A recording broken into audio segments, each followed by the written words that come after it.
नानकी ने जयराम से कहा कि एक बार हिसाब तो कर लो, फिर चाहे पैसे बढ़े या घटे, किसी की बातों में मत आ।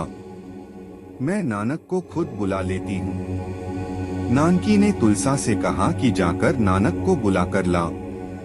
तुलसा गुरु नानक के पास गई, नमस्कार किया और कहा, नानक जी, बहन नानकी ने आपको याद किया है, कृपया जाकर उन्हें दर्शन दें।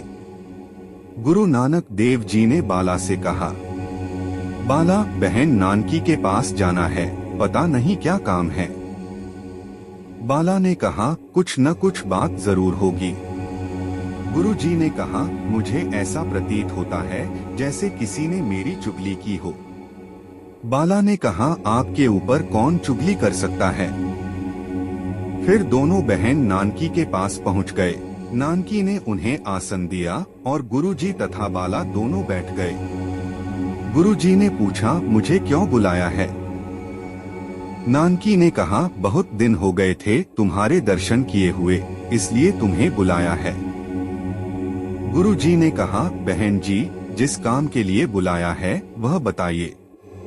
नानकी ने कहा, नानक, तुम्हें तो सब पता है, मैं क्या कह सकती हूँ, तुम तो सब जानने वाले हो।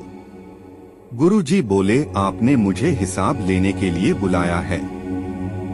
किसी ने मेरी चुगली की है, इसलिए आप मुझसे हिसाब लें। फागुन की पंचमी को हिसाब किया गया।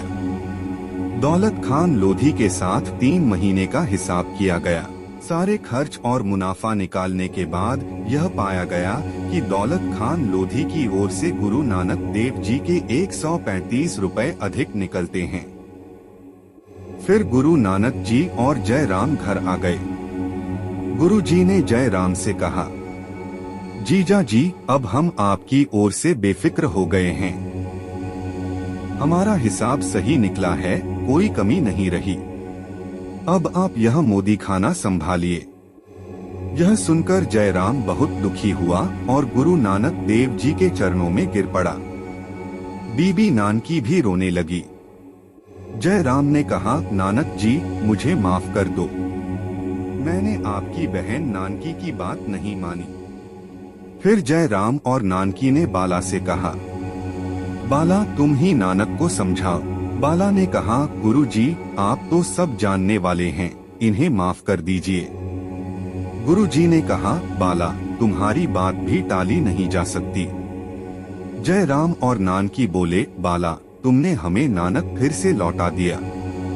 फिर 135 रुपए नानक जी ने नवाब से लिए और 1700 रुपए और पेशगी मिले। गुरु नानक देव जी पैसे लेकर फिर अपनी दुकान मोदी खाना पर बैठ गए।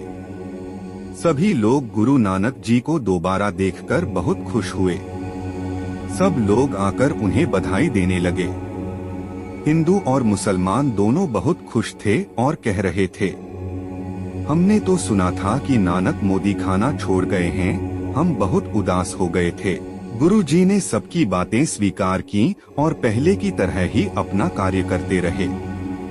जो भी जरूरतमंद आता, गुरु जी का मन परमात्मा में लगा रहता और वे सबको तेरा तेरा कहकर उनकी मांग के अनुसार वस्तु दे देते। तेरा तेरा कहने का अर्थ था, हे अकाल पुरख वाहेगुरु, यह सब कुछ तेरा है। जो मैं लोगों को दे रहा हूँ उसमें मेरा कुछ भी नहीं है। इस प्रकार जो भी गुरु जी के पास आता वह खुश होकर जाता। अगर आपको हमारी यह कथा थोड़ी सी भी अच्छी लगी हो तो कृपया इसे लाइक करें और दूसरों के साथ शेयर करें। कमेंट में वाहेगुरु जरूर लिखें। और भी कथाएं सुनने के लिए कृपया हमारे चैनल को सब्सक्राइब करें।